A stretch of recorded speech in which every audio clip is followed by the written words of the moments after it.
Mr. Sergeant of Arms, invite the members into the chamber and close the doors. I hereby declare the House of Representatives of the 112th General Assembly of the State of Tennessee now in session. Will the members please stand? With the visitors in the gallery please stand through the Pledge of Allegiance. Representative Doggett will serve as chaplain of the day. Representative Doggett. Thank you, Mr. Speaker. Members, good evening. Let's go to God in prayer. Our Holy Father in heaven, we're so thankful for this day that you've blessed us with, another day of life that you've given us, the opportunity we've had to come here tonight to assemble, to represent the people of our respected districts. Father, we pray your continued blessings upon us as we navigate throughout this session, that the things that we say and do here, that we make sure are good and true and helpful to the citizens that we are so honored to serve. Father, we pray that you would continue to watch over us, bless our communities. We have several that we represent that are on hard times, that are with sickness and ailments. And Father, we pray that if it's thy will, that you would see that they get the things that they stand in need of. And Father, again, we want to thank you for your Son, Jesus Christ, who came and died on the cross that we might have remission of sins and a home with thee in heaven one day. And we pray these things in Christ's name. Amen. Representative Doggett will lead us in the Pledge of Allegiance. Salute, pledge. I pledge allegiance to the flag of the United States of America and to the republic for which it stands, one nation under God, indivisible, with liberty and justice for all.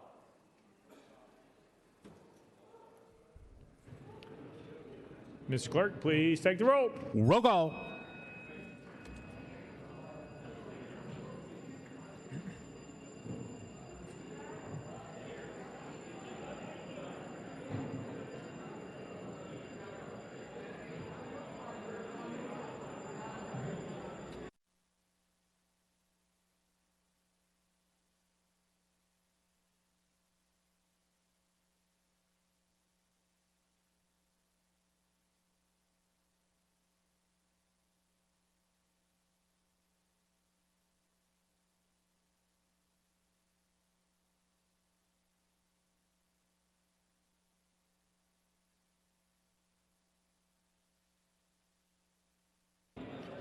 Mr. Clerk, please take the roll.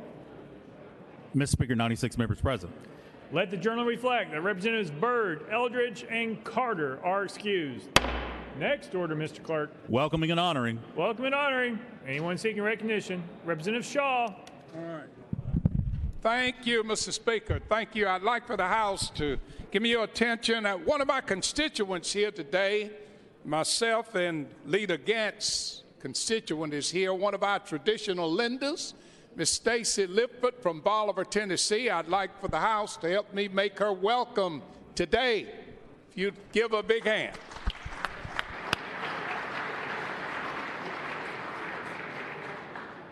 Representative Hawk.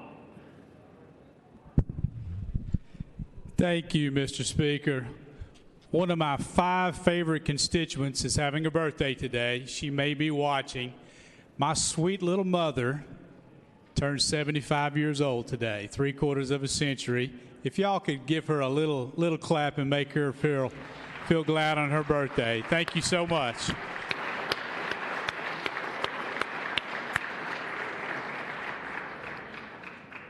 Representative Travis. Thank you, Mr. Speaker. I would probably not have a job tomorrow if I didn't do this, but I have 2 of my bosses with Insurers of Tennessee here today, Bob McIntyre and Lou Moran up in the lobby right here. So give them a hand, please.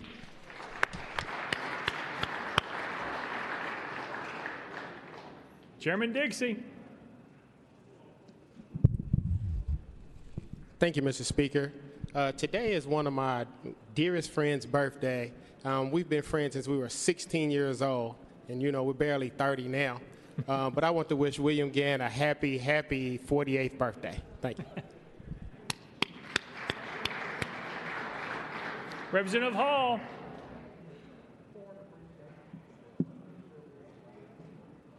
Hall. Thank you, Mr. Speaker. Mr. Speaker, I would like to welcome all the way from Cleveland, Tennessee, the Ocoee Regions Builders Association. Could I give him a round of applause, please?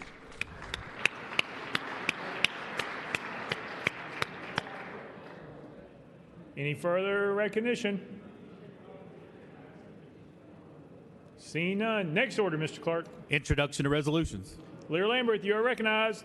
Thank you, Mr. Speaker. Move that all resolutions properly filed be introduced pursuant to Rule number 17 and placed on the consent calendar, refer to the appropriate standing committee.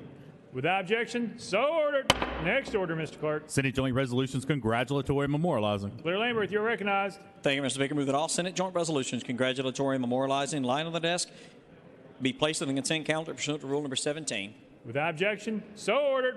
Next order, Mr. Clerk. Resolutions lying over. Lear Lamberth, you are recognized. Thank you, Mr. Speaker. Move that all resolutions lying over be referred to the appropriate standing committee. Without objection, so ordered.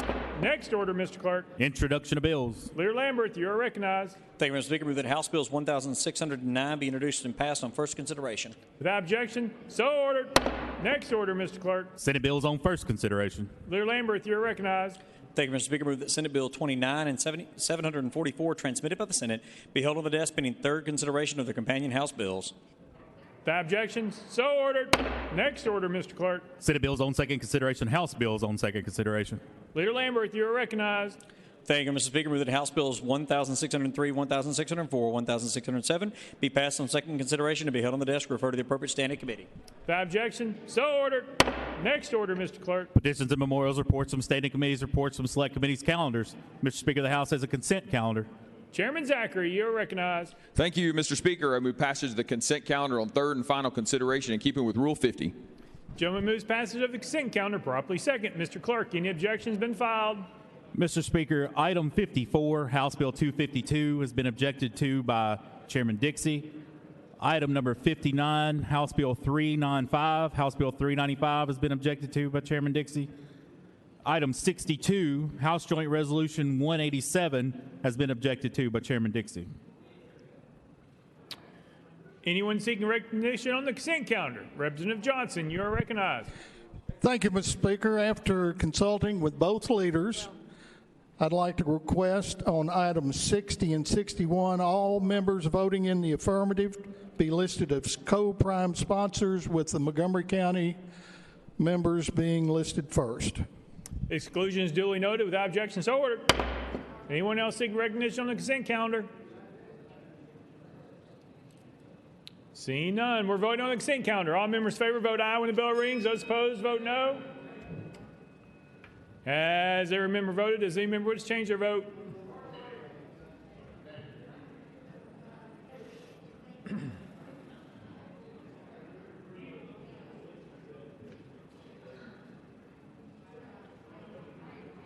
Mr. Clerk, please take the vote.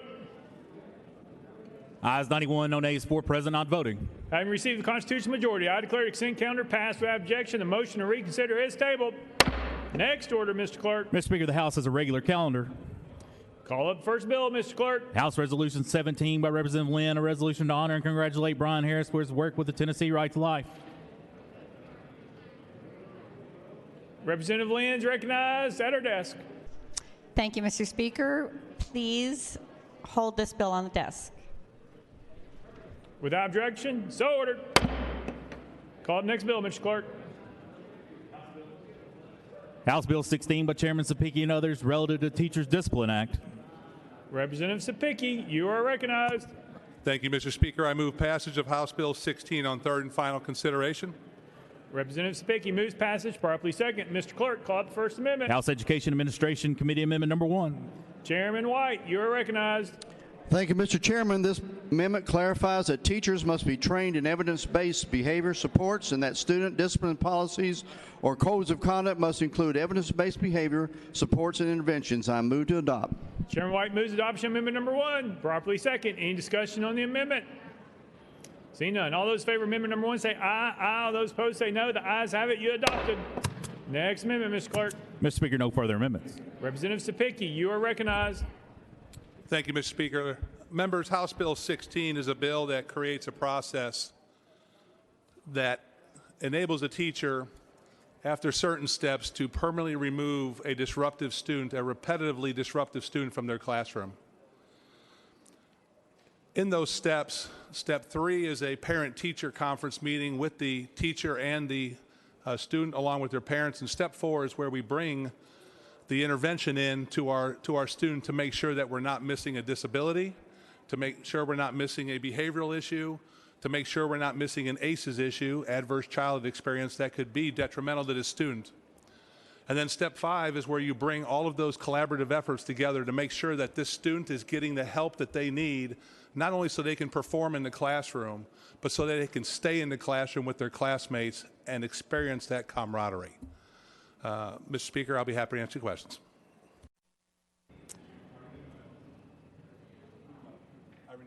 Representative Spicki renews his motion. Any discussion on the bill?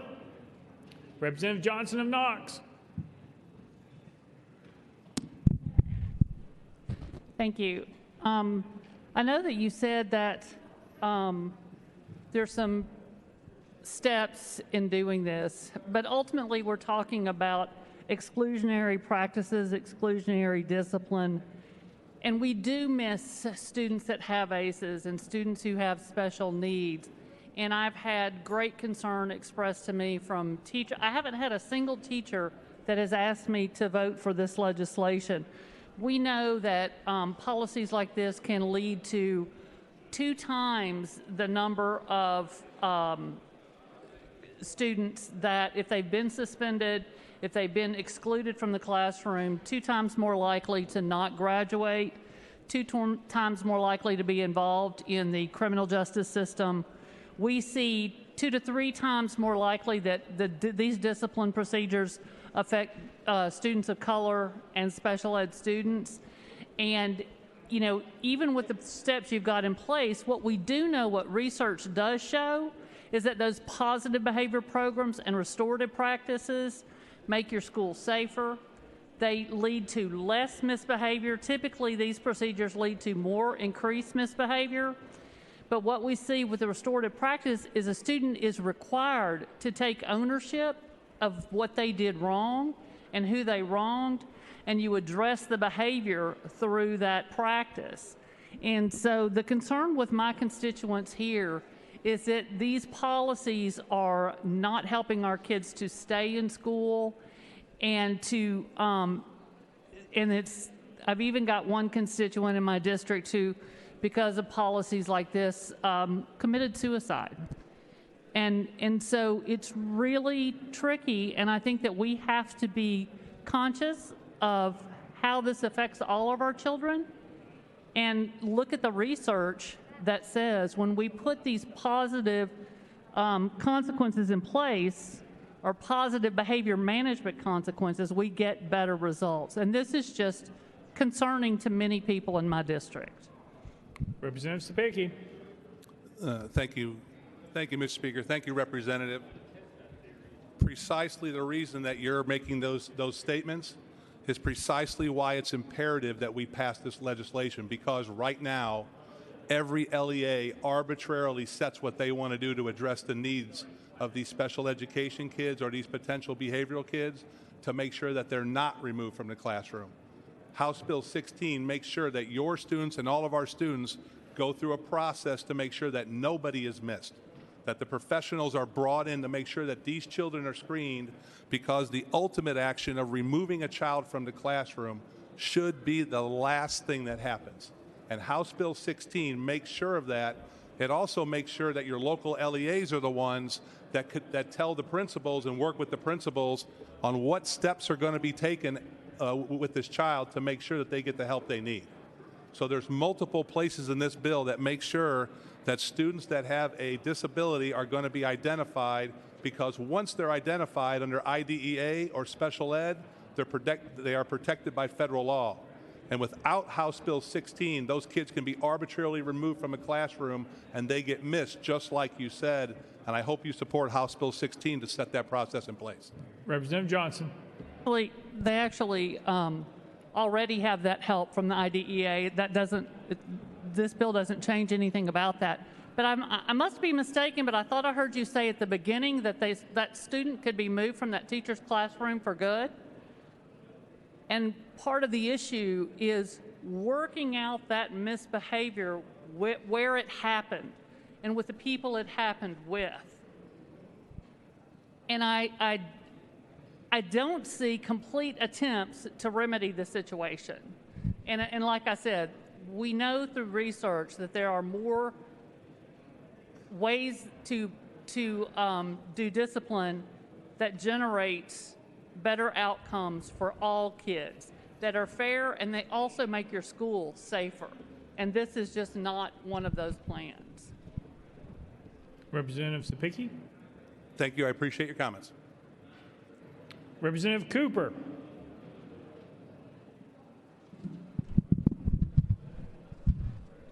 Thank you, Mr. Speaker. First, I'd like to ask if we would please put us on the rules so I can hear. I didn't have an opportunity to hear everything that was said. And secondly, I'd like for the sponsor to yield, if you don't mind. Yeah. Hey, members, if you could lower the decimal just a little bit. Representative Cooper, can you ask that again? Representative Speaker couldn't hear you, please.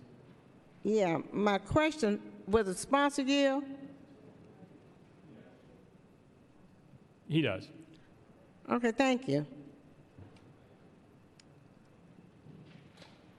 Do you have a plan for these children who may be removed from the classroom due to discipline? Representative Spicky. I'm assuming that you're speaking after step 6.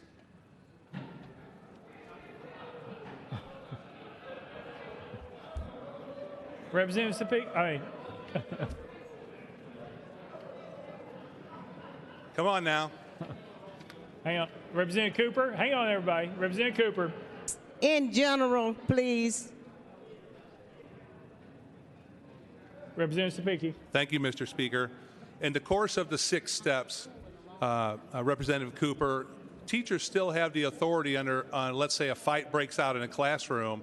They still have the ability to send that student to the principal, and the principal handle that problem, send the student back with whatever discipline the LEA has deemed appropriate for the principal. When you get to step 6, after you've exhausted the parent-teacher conference, after you've exhausted the interventions of the special ed, the behavioral health people, ACEs, after you've exhausted all that, and now you come up with a plan to help this student stay in the classroom, if there's still an issue there and you've ruled everything else out, under this bill, the teacher does have the ability to ask for that removal permanent of that student. The LEA will then tell the principal what options they have. It could be in-school suspension. It could be relocation to another classroom. It could be virtual learning to spend time with their parents and let them spend time with their parents and maybe help them with corrective action. And then the final decision is always made by the superintendent based off of getting collaboration of the teacher, of the principal, of the school counselor, of everybody involved with this student to make sure the goal of this bill is to get the kids across the finish line. There's nothing in this bill that has the intention to remove a student and penalize them and hurt their educational outcome. Representative Cooper. Thank you, Mr. Speaker. And who you said would be responsible to make sure, other than the parents doing virtual learning at home? Representative Spicky. That would be one of the options that would be available to local education authorities on what they deem necessary to make sure that that student can learn. Representative Cooper. Who should be, thank you, Mr. Speaker, I'm sorry. So you're saying that the school should have a plan, IEP or something for that student once they are removed from the class after all of the 6 steps that you mentioned? Representative Spicky. Hopefully, Representative Cooper, before it got to step 6, those IEPs or moved over into special ed to protect that student would already be in place to make sure that that student would be protected from permanent removal from the classroom. Representative Cooper. Thank you, Mr. Speaker. Thank you. Representative Parkinson.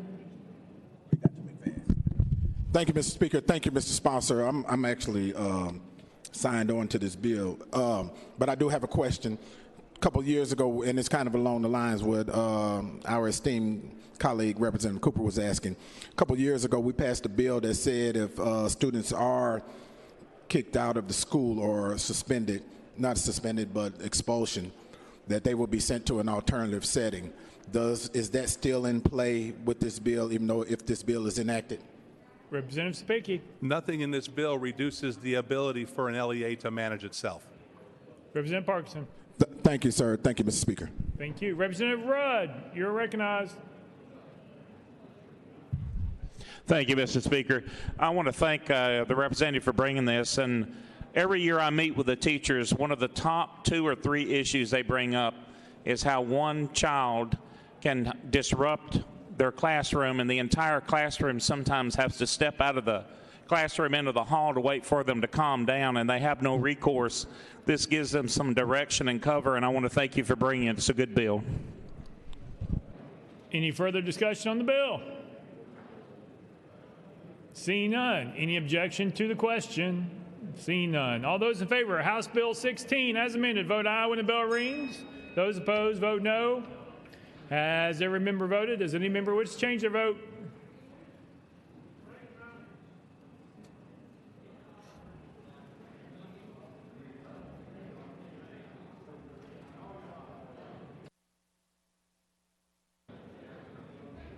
Ms. Clerk, please take the vote. Ayes 81, 15 nays. House Bill 16, having received the constitutional majority, I hereby declare it passed without objection. The motion to reconsider is tabled. Call up next bill, Mr. Clerk. House Bill 504 by Representative Hodges and others relative to Women's Veterans Day. Mr. Speaker, the Senate bill is on the desk. Representative Hodges, you are recognized. Thank you, Mr. Speaker. I move to substitute and confirm to Senate Bill 390.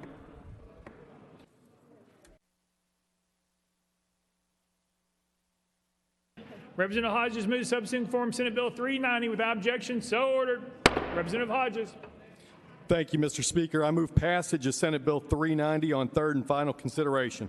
Representative Hodges moves passage of Senate Bill 390 on third and final consideration. Properly second. Mr. Clerk, call up First Amendment. Mr. Speaker, no amendments filed. Representative Hodges, you're recognized. Thank you, Mr. Speaker. I renew my motion. Representative Hodges renews his motion. Any discussion on the bill? Seeing none, any objection to the question? Seeing none, all those in favor of Senate Bill 390 vote aye when the bell rings. Those opposed vote no. Has every member voted? Does any member wish to change their vote?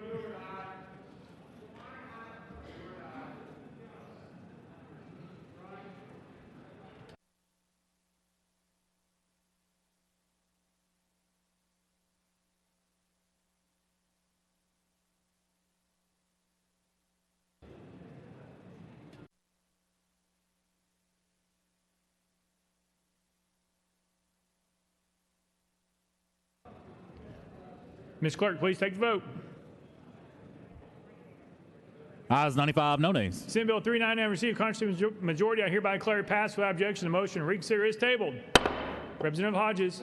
Mr. Speaker, I know I'm out of order, but I have some women here from Women Veterans of America that I just want to show tribute to and say thank you all for being here and supporting this bill.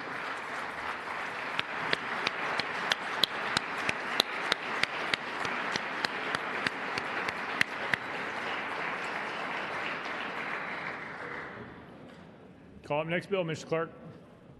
House Bill 75 by Representative Calfee and others relative to the sale of public property. Mr. Speaker, the Senate bill is on the desk. Representative Calfee, you are recognized. Thank you, Mr. Speaker. I'd like to substitute and confirm to SB 744. Representative Calfee moves to substitute and conform to Senate Bill 744 without objection. So ordered. Representative Calfee. Thank you, Mr. Speaker. I move passage of SB 744 on third and final consideration. Representative Calfee moves passage of Senate Bill 744 on third and final consideration. Properly second. Mr. Clerk, call it First Amendment. Mr. Speaker, no amendments filed. Representative Calfee, you are recognized. Thank you, Mr. Speaker. I renew my motion. Representative Calfee renews his motion. Any discussion on the bill? Any objection to the question? Seeing none. All those in favor of Senate Bill 744 vote aye when the bell rings. Those opposed vote no. Has every member cast their vote? Does any member wish to change their vote?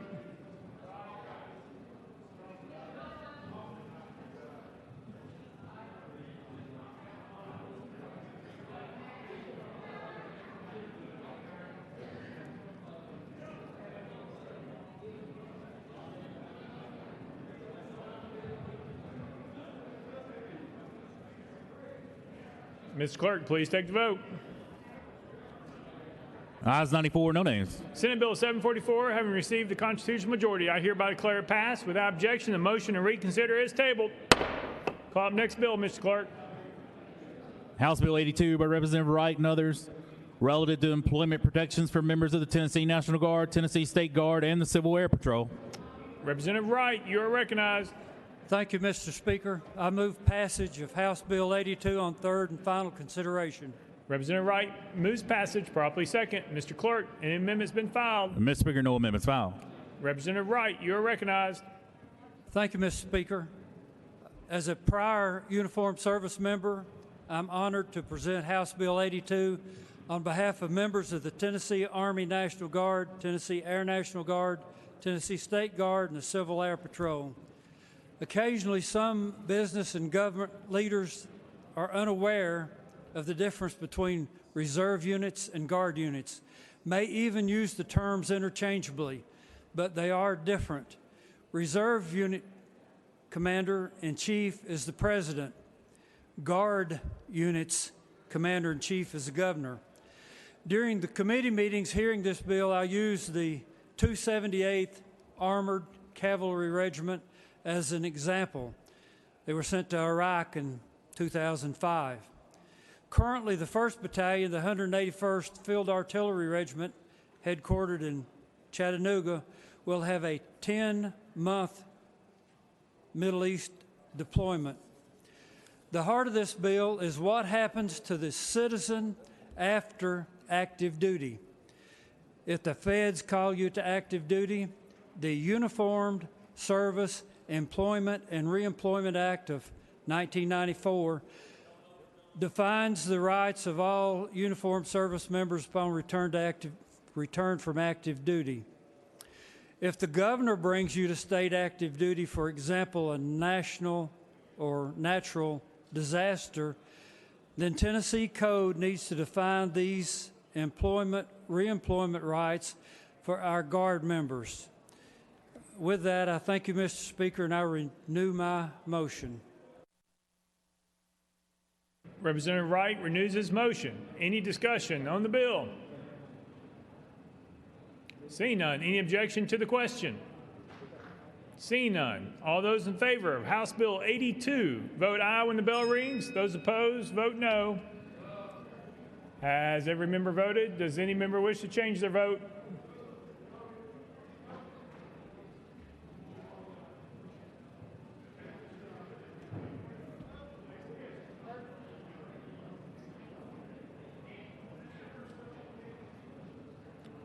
Mr. Clerk, please take the vote.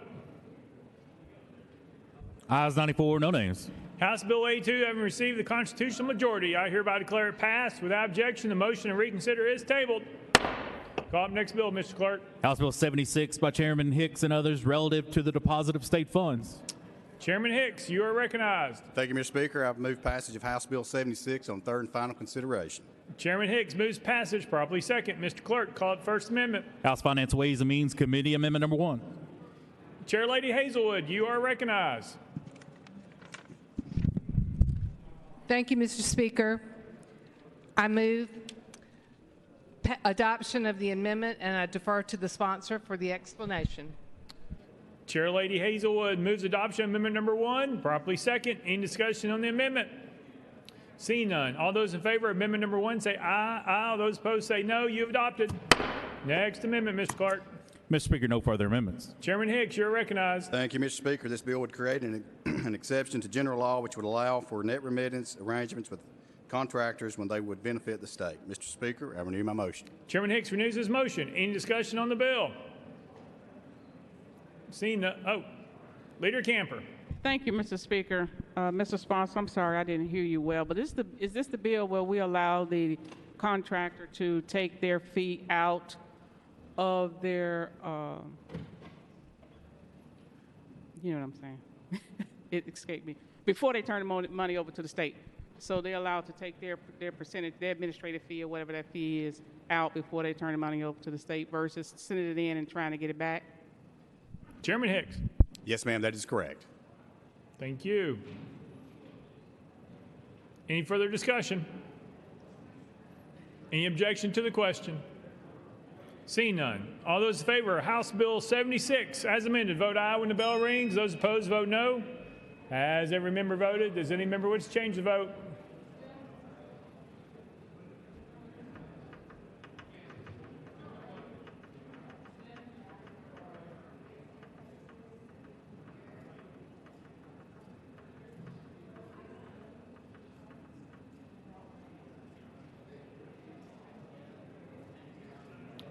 Ms. Clerk, please take the vote. Ayes 93, no nays, one present, not voting. House Bill 76, having received the constitutional majority, I hereby declare it passed. Without objection, the motion to reconsider is tabled. Call up next bill, Mr. Clerk. House Joint Resolution 82 by Chairman Howell and others, a resolution to confirm the appointment of Dr. Linda Cash of Cleveland to the State Textbook and Instructional Materials Quality Commission. Chairman Howell, you are recognized. Thank you, Mr. Speaker. I move adoption of HJR 82. Chairman Howell moves adoption. Properly second. Mr. Clerk, any amendments been filed? Mr. Speaker, no amendments filed. Chairman Howell, you are recognized. Thank you, Mr. Speaker. I am honored indeed to sponsor House Joint Resolution 82, which will confirm the appointment of Dr. Linda Cash to the Tennessee Textbook Commission for a term ending June 30th, 2013. Members, I have known Dr. Cash since 2015. In fact, she is the Director of Schools in Bradley County. And I was immediately impressed with the way she approached her job and engaged the community. I know her to be a strong decision maker, a visionary, a leader, a bridge builder with a passion for making sure the students in Bradley County receive the best education possible. And of note, Dr. Cash is the current Superintendent of the Year for the Professional Educators Association of Tennessee, who strongly endorses her nomination. And with that, Mr. Speaker, I renew my motion. Chairman Howell renews his motion. Any discussion? Seeing none. Any objection to the question? Seeing none. All those in favor of House Joint Resolution 82, vote aye when the bell rings. Those opposed, vote no. Has every member voted? Does any member wish to change their vote?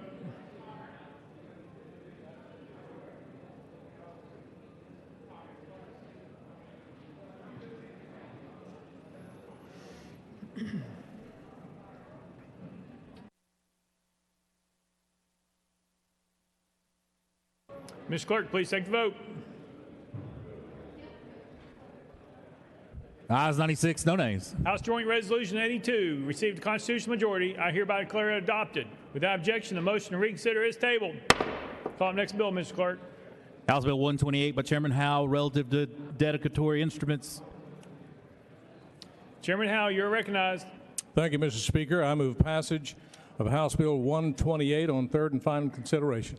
Chairman Howell moves passage. Properly second. Mr. Clerk, call up First Amendment. House Local Government Committee Amendment number 1. Chairman Crawford, you're recognized. Thank you, Mr. Speaker. I move Local Government Committee Amendment number 1. Move to adopt. Chairman Crawford moves adoption of amendment number 1. Properly second. Any discussion on the amendment? Seeing none. All those in favor of amendment number 1 say aye. Aye. All those opposed say no. The ayes have it. You adopted. Next amendment, Mr. Clerk. Mr. Speaker, no further amendments. Chairman Howell, you're recognized. Thank you, Mr. Speaker. House Bill 128, members, addresses health and safety issues inside of a homeowners association. I'd like to thank the Tennessee Homeowners Association for working with me to craft a bill that does not overrule an HOA's ability to enter into a covenant with its members, while at the same time it does allow a property owner in an HOA to address a health or safety issue that may arise on their property, and to allow them to put up a private property no trespassing sign. And with that, Mr. Speaker, I renew my motion. Chairman Howell renews his motion. Any discussion on the bill? Seeing none. Any objection to the question? Seeing none. All those in favor of House Bill 128 as amended, vote aye when the bell rings. Those opposed, vote no. Has every member voted? Does any member wish to change their vote?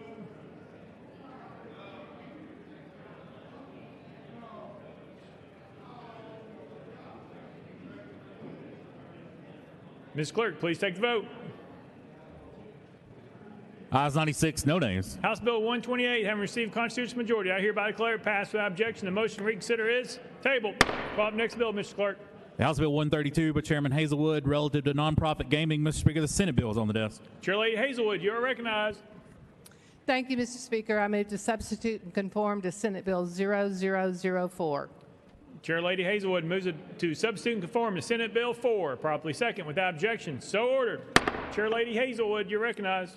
Thank you, Mr. Speaker. I move passage of Senate Bill 4 on third and final consideration.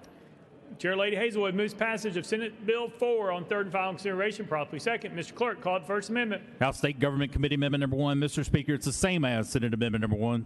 Chairman Kiesling, you are recognized. Thank you, Mr. Speaker.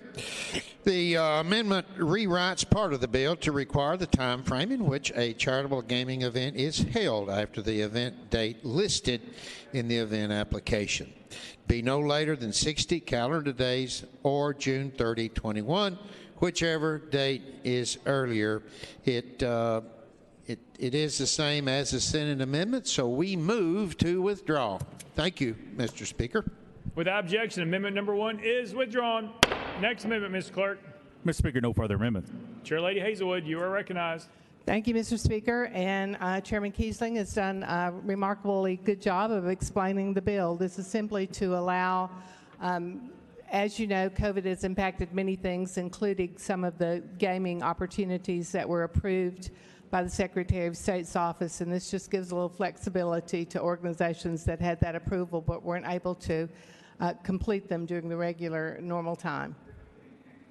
With that, I would stand ready for questions and renew my motion. Chair Lady Hazelwood renews her motion. Any discussion on the bill? Seeing none. Any objection to the question? Seeing none. All those in favor of Senate Bill 4 vote aye when the bell rings. Those opposed vote no. Has every member voted? Does any member wish to change their vote?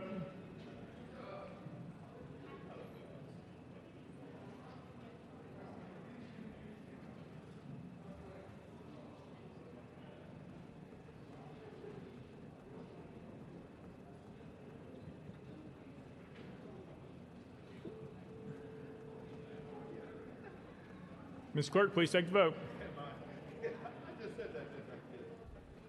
Ayes 92, no nays, 3 present, not voting. Senate Bill 4, having received a constitutional majority, I hereby declare it passed without objection. The motion to reconsider is tabled. Call the next bill, Mr. Clerk. House Bill 567 by Chairman Reagan relative to emergency rules. Chairman Reagan, you are recognized. Thank you, Mr. Speaker. I move passage of House Bill 567 on third and final consideration. Chairman Reagan moves passage, probably second. Mr. Clerk, call it First Amendment. House Amendment Number 1 by Leader Lamberth. Mr. Speaker, it was timely filed. Leader Lamberth, you are recognized. Thank you, Mr. Speaker. This amendment makes a technical correction, changing the term from disapprove to shall not approve. It is a friendly amendment worked on with the sponsor. Move to adopt. Leader Lamberth moves adoption of Amendment Number 1, properly second. Any discussion on the amendment? All those in favor of Amendment Number 1 say aye. Aye. All those opposed say no. You have adopted. Next amendment, Mr. Clerk. Mr. Speaker, no further amendments. Chairman Reagan, you are recognized. Thank you, Mr. Speaker. A brief explanation of this bill is that it's simply clarifying existing law already. Title 4, Chapter 5 allows, in fact, requires the State Attorney General to review rules before they come through the process in its entirety. All this bill does is additionally, or clarify additionally, the statutory requirements that the Attorney General must use when going through the approval process, and requires them not to approve rules that do not meet that criteria. This bill will go a long way towards simplifying the process, and should an agency try to abuse their emergency rule function, will prevent it. With that explanation, Mr. Speaker, I move passage and stand ready to answer questions. Chairman Reagan renews his motion. Any discussion on the bill? Seeing none. Any objection to the question? Seeing none. All those in favor of House Bill 567 as amended vote aye when the bell rings. Those opposed vote no. Has every member voted? Does any member wish to change their vote?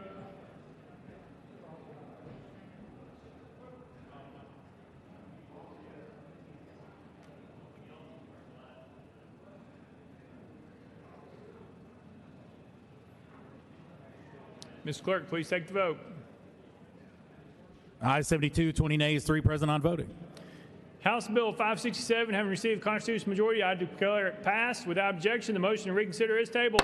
Call the next bill, Mr. Clerk. House Bill 421 by Leader Lamberth relative to industrial loan and thrift companies. Leader Lamberth, you are recognized. Thank you, Mr. Speaker. Move passage of House Bill 421 on third and final consideration. Leader Lamberth moves passage, properly second. Mr. Clerk, any amendments been filed? Mr. Speaker, no amendments filed. Leader Lamberth, you are recognized. Thank you, Mr. Speaker. This bill allows for financial institutions to update their lending percentages that have not been changed in decades to comply more with federal law and to really keep up with inflation. With that, I renew my motion, Mr. Speaker. Leader Lamberth renews his motion. Any discussion on the bill? Representative Sparks. With sponsor yield. Leader Lamberth. Sponsor, this has an end date on the loan, correct? Leader Lamberth. Yes, definitely. These are traditional loans. Representative Sparks. Thank you, sir. Got it. Any further discussion? Seeing none. Any objection to the question? See none. All those in favor of House Bill 421, vote aye when the bell rings. Those opposed, vote no. Has every member voted? Does any member wish to change their vote?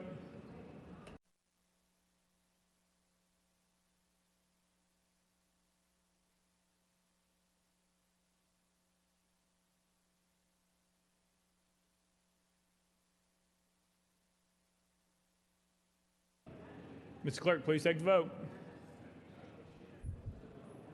Ayes 70, 21 nays, 3 present, not voted. House Bill 421, having received the constitutional majority, I hereby declare it passed. Without objection, the motion to reconsider is tabled. Call up next bill, Mr. Clerk. House Bill 7 by Chairman Zachary and others relative to public health emergencies. Chairman Zachary, you are recognized. Thank you, Mr. Speaker. I move passage of House Bill 7 on third and final consideration. Chairman Zachary moves passage, properly second. Mr. Clerk, call up First Amendment. House Health Committee Amendment number 1. Chairman Terry, you are recognized. Thank you, Mr. Speaker. I move adoption of Amendment 1. Chairman Terry moves adoption of Amendment number 1, properly second. Oh, sorry. Hang on.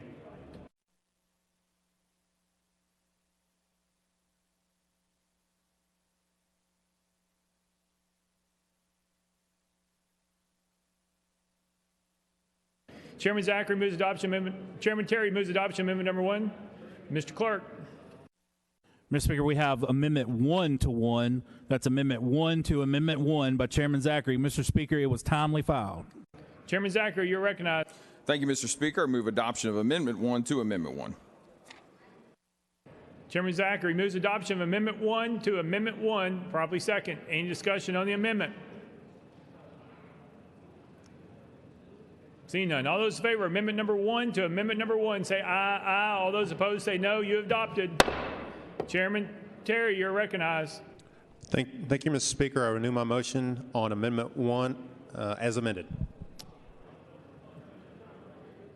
Any discussion on Amendment number 1 as amended? Seeing none. All those in favor of Amendment number 1 as amended say aye, aye. All those opposed say no. You have adopted. Next amendment, Mr. Clerk. Mr. Speaker, no further amendments. Chairman Zachary, you're recognized. Thank you, Mr. Speaker. Members, this moves the health boards in our independent counties that have health departments to advisory boards. With that, I renew my motion. Chairman Zachary renews his motion. Any discussion on the bill? Representative Beck, you're recognized.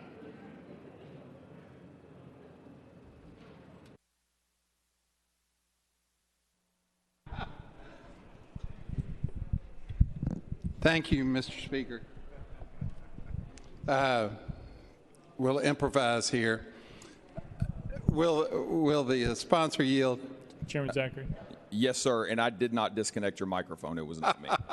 I appreciate that. Representative Beck. First question, can you explain the amendment and how that changes your bill? Chairman Zachary. Thank you, Mr. Speaker. It just narrows the scope. That's all it does. So from the original bill that was fairly broad, the amendment just narrows the scope to 682601, which is just the section of code dealing with the health board. This piece of legislation doesn't have any impact on the powers of the health director, the health department, or the mayor. The first draft was very broad. This has been narrowed down to just TCA 682601. Representative Beck. Okay, let's start with which jurisdictions does this apply to?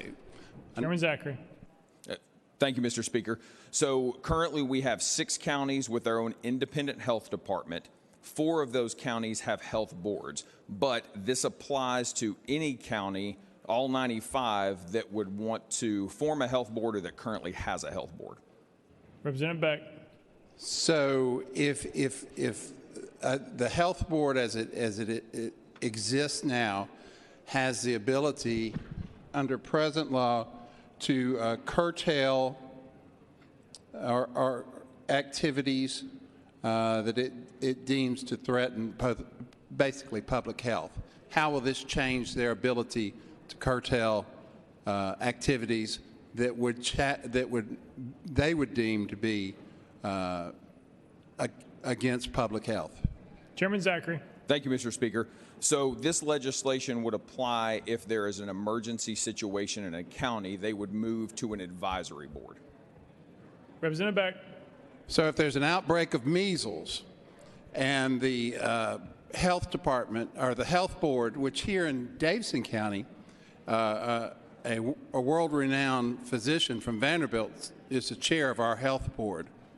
So you're saying that this legislation would take away the emergency powers of that health board to limit access to the measles or whatever outbreak there is, and thus it would be upon a political body, not upon a body that is dedicated to protecting our health. Chairman Zachary. Thank you, Mr. Speaker. So currently, as these boards are set up now, and how they have been run in the past as advisory boards. During this pandemic, this is revealed in code, TCA 682601, that was put on the books 30 years ago, that the health board has incredible authority in each county. They can actually trump the health director. They can trump the executive in that county. And if we are not in a state of emergency and this doesn't pass, they actually have more power than the governor does. So it's an error in code that is imbalanced, and so this piece of legislation brings back proper balance, because this does not affect the powers of the health director or the health department. It does affect the powers of an unelected health board, limiting their ability to function as an oligarchy ruling in a county at the objective of a county mayor, or if we're not in a state of emergency and the governor can't step in to those counties. If we don't pass this legislation, these health boards would have more power in that county than the governor does. And that's not the way our system of government works. We do not have 4 branches of government. We do not have a 4th bureaucratic branch of government. We have a legislative, executive, and judicial. This was drafted in a way that the decision-making in each one of those counties would function just like it does with the state, where Commissioner Piercy has broad authority and broad power, but the governor is our elected executive. He is the final decision maker. So we are simply restoring a proper balance of government in our large counties, saying that an unelected health board cannot overrule an elected county executive with the final decision. That is not the role of an unelected health board. That is not the role of the bureaucracy. And if people don't like the decisions their mayor makes, or they want a doctor being the executive, they're welcome to vote for somebody who would run to fill that position. But this simply takes an unelected board, moves them to an advisory board, restoring the powers that were within the health board to the health department. This does not affect the health department or the health director. Representative Beck. But these boards that you are referring to as oligarchy, I think you said, they are appointed by the local councils or commissions. They are not just appointed. They have to be confirmed. So they go through, bless you, the process. And for us to sit here and say that we would want to follow the politicians instead of following the science, I think is the wrong message to be putting out, especially during a pandemic. We need to know that we can follow the experts and not somebody who's worried about getting reelected. And I would actually think that the politicians would be happy about this, because you have somebody who is actually following the science, following what needs to be done, instead of following somebody who's worried about getting reelected 6 months from now. So for those reasons, I'm going to trust my health to the health boards and not to some politicians. Thank you very much. Hey, members, let's try to keep it down. Keep it down. Chairman Zachary, you have anything to respond on that? You good? No, sir. Good. All right. Representative Mitchell, you're recognized. Yeah, thank you, Mr. Speaker. And first of all, I wanted to get on the record. I wanted to publicly thank Dr. Jahangir here in Nashville for doing an excellent job in a pandemic in the fourth most infectious state in the union, in which the state in which we live. Thank goodness for the decisions he made and the rest of the Metro Health Board in saving countless lives in Nashville, Tennessee, and throughout the state of Tennessee. So I appreciate them. As I told you in committee, I think this is endangering the lives of people in my community as well as this state. You know, when we have health professionals making decisions, it's a whole lot better than maybe, you know, some mayor who maybe his background is professional wrestling. You know, maybe he knows nothing about health of the citizens of a community. You know, I'm looking for someone maybe with a medical degree, maybe to be looking out for us in a pandemic, not someone trying to score political points. So I think this is disastrous to the health of my community and the health across the state. In the middle of a pandemic, we're adding on to making something political. Thank goodness the people in my community in charge were able to do a mask mandate, and they showed courage and really didn't care about politics to do the right thing. So, you know, I implore everyone who cares about anyone that you know that has lost a loved one in this state during this pandemic, vote against this, because if you care about those people in any form or fashion, or the next one to pass away in this state from COVID, we definitely don't need legislation like this being passed in this state just for political points. Thank you. Chairman Zachary. Thank you, Mr. Speaker. Members, let's be really clear about what this legislation is. While this legislation is related to health, this legislation could also be related to mental health. It could be related to transportation. It could be related to the military. It could be related to any department that we have in government. We have a federal and a state constitution that does not have a ripcord on it that says in a state of emergency or in a case of emergency, pull this cord and none of this applies. We have 3 branches of government. We do not have 4 branches of government. If you don't like it, then that's between you and the founders of our country. But we have 3 branches of government. We have a legislative, an executive branch, and a judicial branch. We do not have a 4th bureaucratic branch of government. Nowhere in the federal or the state constitution does it give an unelected board the power to do anything. We give those boards certain powers. There's no other board in the state of Tennessee that has the power to issue orders and mandates with criminal penalties at the objection of elected officials. If you don't like who your mayor is, you don't like who the governor is, then you can vote for somebody else. Then a doctor should run as the executive. It doesn't matter if you don't like the structure of it. That's the way our government is structured and set up. So this bill, again, could be related to anything. Transportation, military. We have every 4 years we elect men who have not served in the military but then command the most powerful military in the world. But as a good leader, you surround yourself with experts in various fields. And that's what every leader needs to do. And in a health crisis, you have to surround yourself with health experts. And that's simply what this bill does. It removes the power from an unelected health board and says the health director and the health department in these counties will guide the health policy under the direction of the elected executive. Out of order. Representative Moon. Thank you, Mr. Speaker. Mr. Sponsor, thank you for bringing this much-needed piece of legislation. When an unelected body wants to instruct or manage something across the river in my district, I take great offense. Thank you for bringing this bill. Chairman Zachary.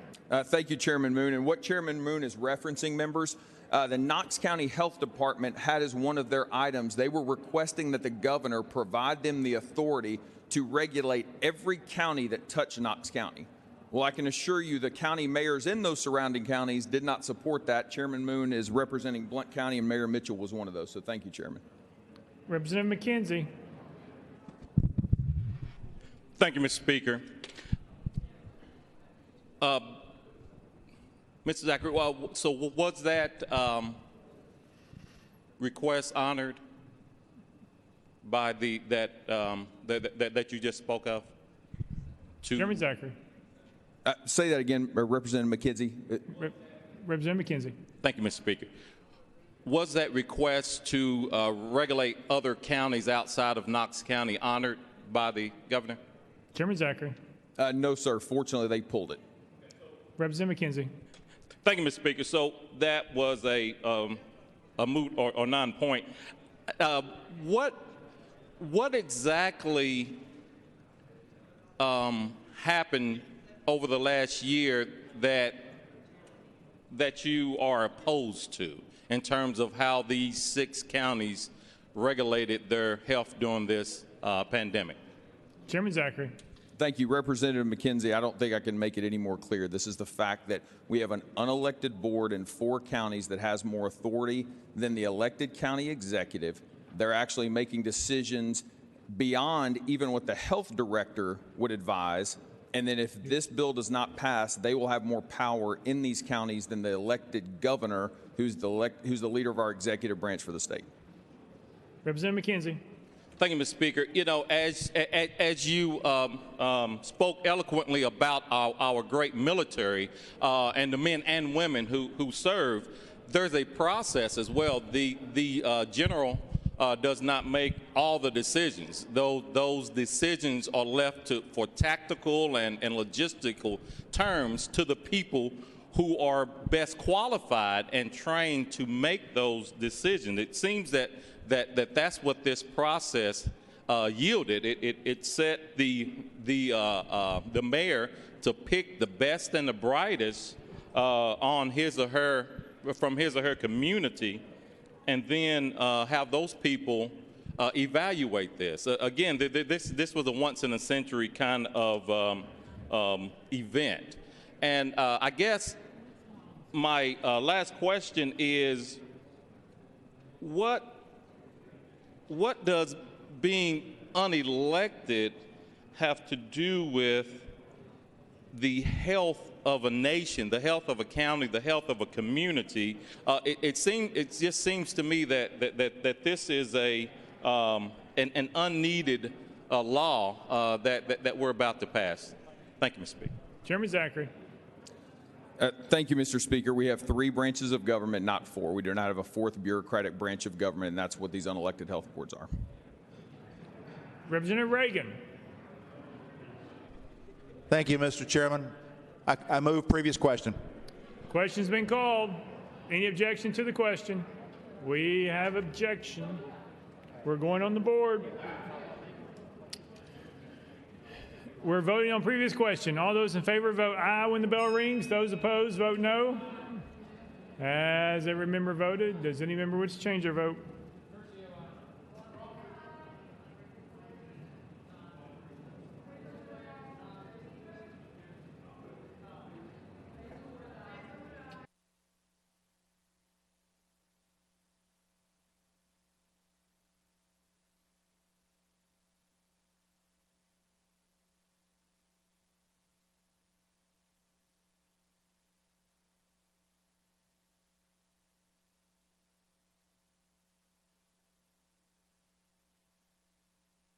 Ms. Clerk, please take the vote.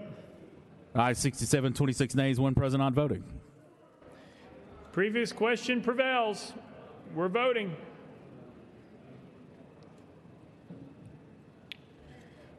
All those in favor of House Bill 7 as amended, vote aye when the bell rings. Those opposed, vote no. Has every member voted? Does any member wish to change their vote?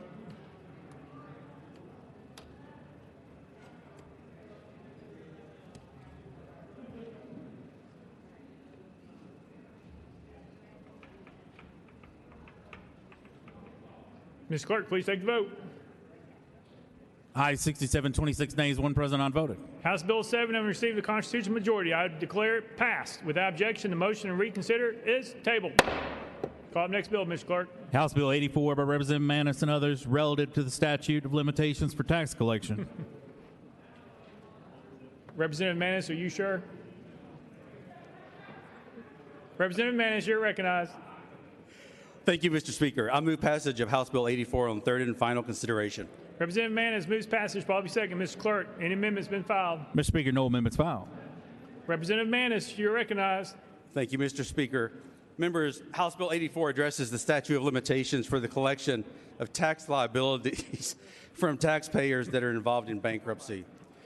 Currently, there is a 6-year statute of limitations for collection of tax liabilities if a taxpayer is in bankruptcy, probate, receivership, or assignment for the benefit of creditors preceding the 6-year statute of limitations continues to run. If House Bill 84 passes, the statute of limitations will stop running during the bankruptcy, probate, receivership, or assignment for the benefit of the creditors proceeding. Mr. Speaker, I'm happy to take questions or humbly receive any harassment as my colleagues would see fit. And with that, Mr. Speaker, I renew my motion. Give me a minute, 1 minute. I got a lot of hands going up. I'm trying to get them here. Representative Manis renews his motion. Any discussion on the bill? Representative Zachary, you're recognized. Thank you, Mr. Speaker. Representative Manis, my colleague from Knox County, your first bill on the House floor. So congratulations. There were serious doubts in calendar and rules because I think we had to roll you twice. And if you're rolled twice in calendar and rules, that usually means there's some problems. But I guess the question most of the body wants to know is your first bill is an administration bill. So I guess the question is, do you expect the governor to help you pass every one of your bills? Representative Manis. Thank you, Mr. Speaker. Probably if they're only from the Department of Revenue. Representative Zachary. Representative Zachary. Thank you, Mr. Speaker. And that brings up another question. I think it was you and I that were talking, and you're signed on third on this bill. Is it true that you went to Leader Lamberth and Leader Gant and you told them you didn't think they were capable of getting this bill passed, so you asked to sign on to carry it? Representative Manis. Representative Zachary, I don't remember exactly. Representative Zachary. Thank you, Mr. Speaker. We'll take that as a yes. So the body was wondering if everyone who voted in an affirmative gets 3 new masks from you because we all voted in the affirmative. No need to answer. Representative Zachary. Representative Manis, congratulations on your first bill. You do incredible work at home through the Honor Air, serving our veterans well. Thank you for how you serve your community, all you've done for Knox County and the city of Knoxville, and congratulations on your first bill.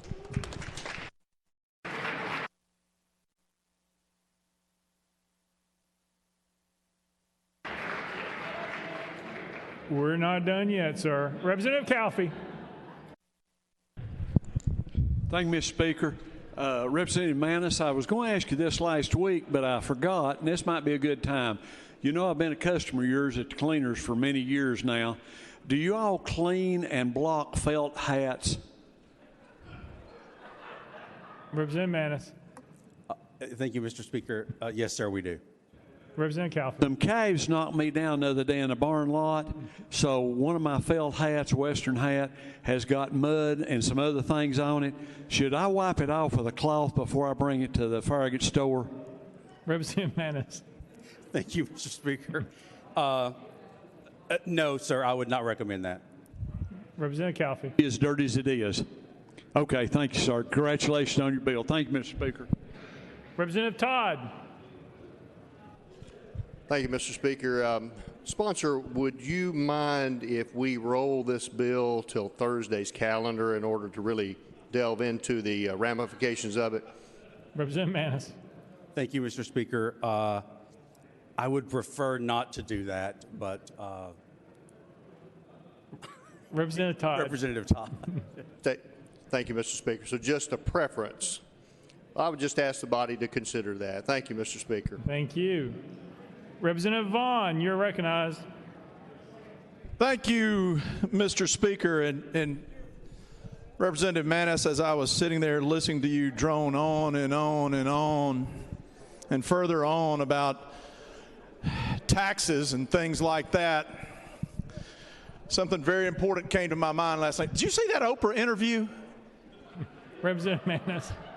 I'm trying to figure out, does this bill, is it more supportive of Harry, or do you think it'd be something more like William would support? Because I'm definitely, I'm not going to display right here, but I will my vote which team I'm on. So which one in this brewing fiasco do you believe would support your bill the most?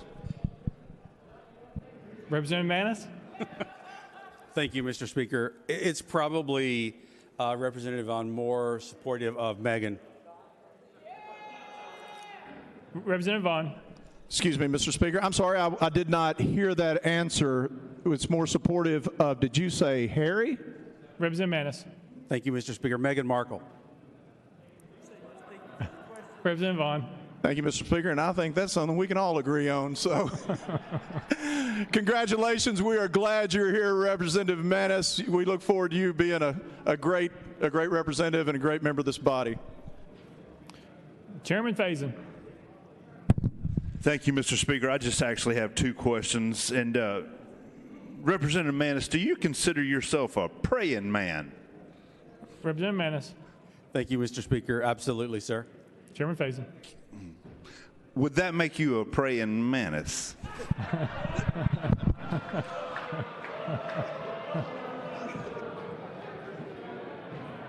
Representative Manis. Thank you, Mr. Speaker. Chairman Faison, that is not the first time that has come up. So.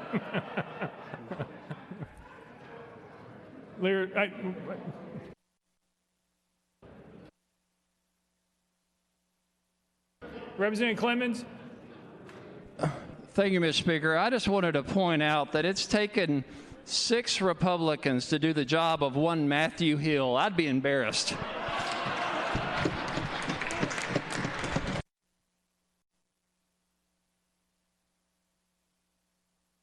It might be 7. Representative Carr. Thank you, Mr. Speaker. And thank you, Mr. Speaker. For the sake of everybody, I move previous question. Called. Any objection?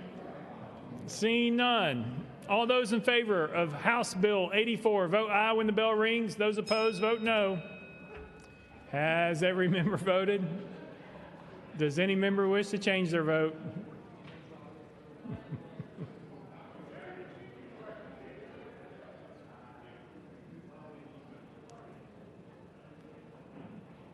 Mr. Clerk, please take the vote. Ayes 94, no names. House Bill 84, having received a constitutional majority, I hereby declare it passed without objection. The motion to reconsider is tabled.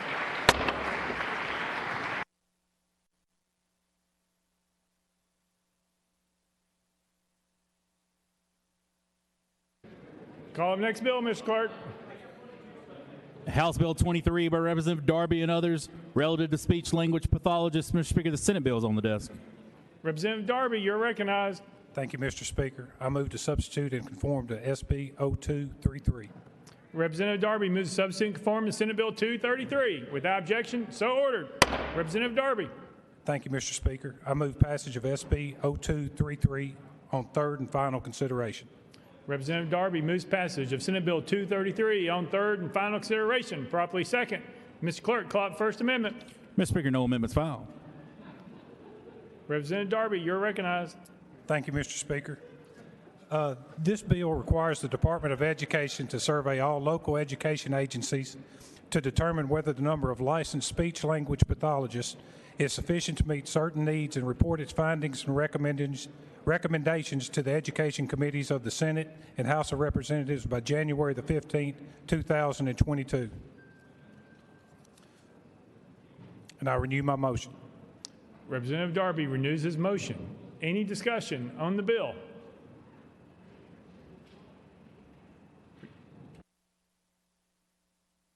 Representative Todd. Thank you, Mr. Speaker. Representative, I find it odd that you've come here with your very first bill and right out of the gate you're substituting for something that passed in the smaller chamber. Would you mind explaining that, sir? Representative Darby. Thank you, Mr. Speaker. It's for the kids.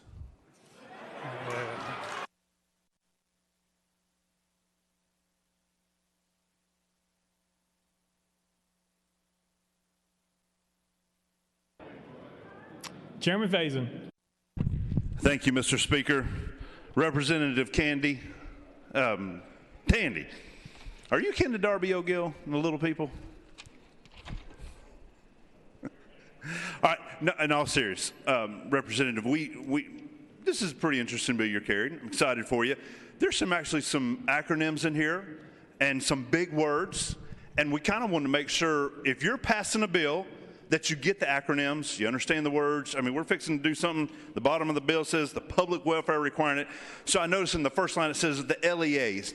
Do you know what the LEA stands for? Representative Darby. Thank you, Mr. Speaker. Local education departments. Chairman Faison. Thank you, Mr. Speaker. I also noticed that you have this word in here called a pathologist.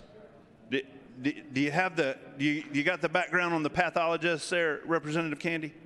Representative Darby. Thank you, Mr. Speaker. Well, it starts with speech pathologist, so I just assume that's a study of speech.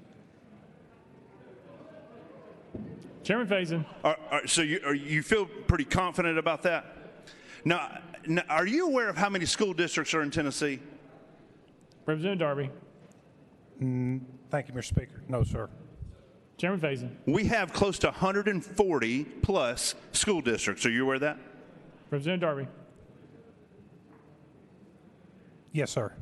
Thank you, Mr. Chairman Faison. Now, I've noticed that you're asking for us to do a survey on all these school districts. And since there's so many, are you going to actually help with this survey of these 140 plus school districts? Representative Darby. Thank you, Mr. Speaker. Yes, sir, if they ask. Ooh. Chairman Faison. That's impressive. Do you also know that we have a little over 1 million students that are going to possibly have to be surveyed with your bill, this law that you're about to pass? Representative Darby. Thank you, Mr. Speaker. I hope that I don't have to ask every individual. I hope I can go to the LEAs and get the answer from them and then help tally from there. Chairman Faison. Well, no, I think it's very good that you're wanting to go and help the State Department of Education. So in concurrence with my friend, Chairman Gary Hicks, we were wondering if you do and take part in the surveys, when we get all these surveys back in, are you going to come and bring those to the House chamber and read them to here? Are you going to bring them back here for us? Representative Darby. As for them, I'll bring them back. Mr. Speaker, with your indulgence, I just have one more question. We, several of us noted that you have the chairman, Sapicki, who signed on as number 2. And we were wondering, did you feel like it was important to have somebody who actually made it to the pro instead of just college? Is that why you brought him on number 2? Should you have not allowed him to stay on number 1? Thank you, Mr. Speaker. I definitely look to him for advice. Good job. Listen, Tandy, you've done a great job. We're excited for your first bill. Congratulations, and you got a lot more coming up. Thank you.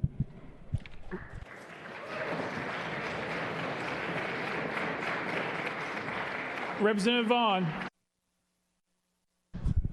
Thank you, Mr. Speaker, and I think it's important that everybody gets to know my desk mate here in the well. I believe that Representative, is it Tandy or Darby? Both. These folks with two last names are always a challenge for me. But one thing that I have learned about him is he was a former 2-sport athlete in college. For some of us, we know that he's not the only one in the chamber. I believe there's another one co-sponsoring this bill with him down there standing. I think it's their first meeting of the Has-Been Caucus. But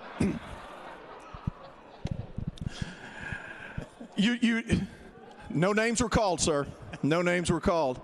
I will say this, though, Mr. Speaker, is that they're like 2 caged lions walking back and forth, eyeing them. And so far, Representative Darby has told me at least a half dozen times, I could take him in 100. I could take him in the 100. I know I'm faster. I know I'm the better athlete. So I'm hopeful that this, as the weather warms, so the hamstrings will be able to suffer the damage. I'm looking for the representative decathlon between Team Darby and my colleague over here who shall remain unnamed. But I will say this, for the fellow members of our chamber, is that there's nobody that is more sincere and more diligent in trying to do the right thing. He is going about it the right way, and he will be a great member in this chamber for as long as he wants to be. And we welcome you. And congratulations on your first bill. You'll be able to breathe the next time, I promise.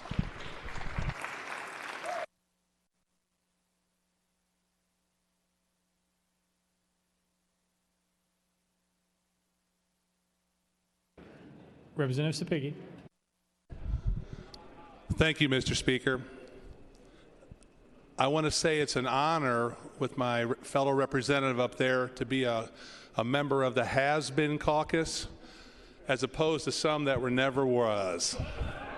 Thank you, Mr. Speaker. All right, any further? Representative Carr. Thank you, Mr. Speaker. Move previous question. Previous question has been called. Any objection? Seeing none. All those in favor of Senate Bill 233 vote aye when the bell rings. Those opposed vote no. Has every member cast their vote? Does any member wish to change their vote?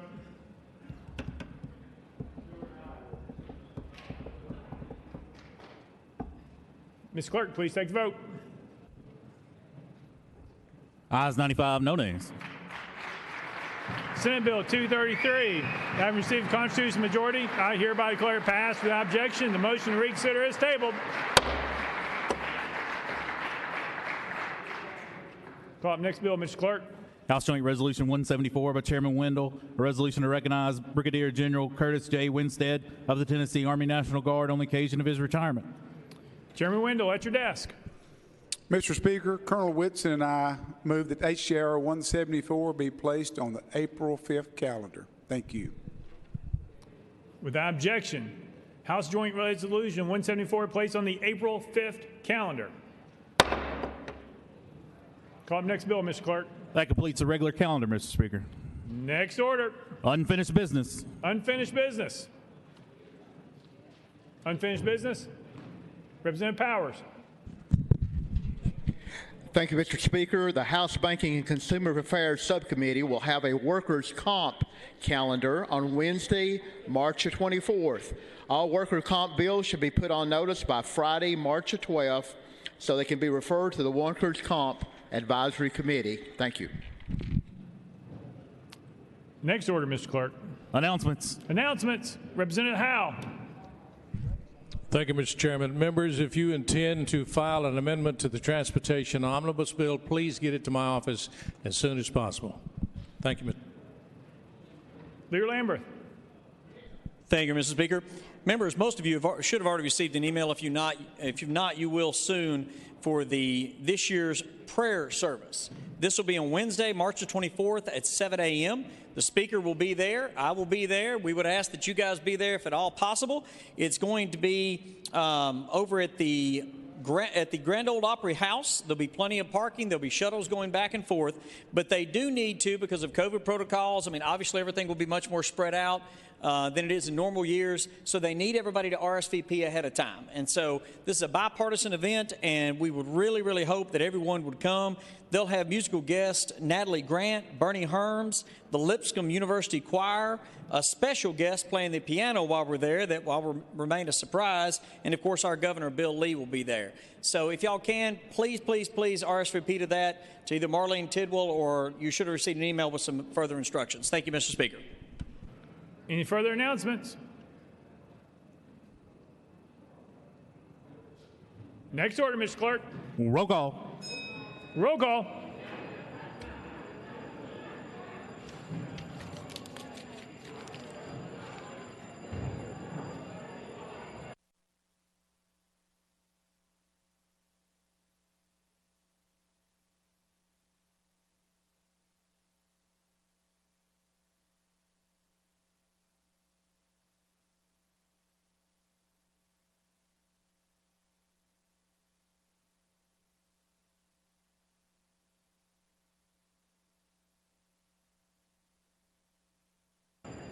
Ms. Clerk, please take the roll.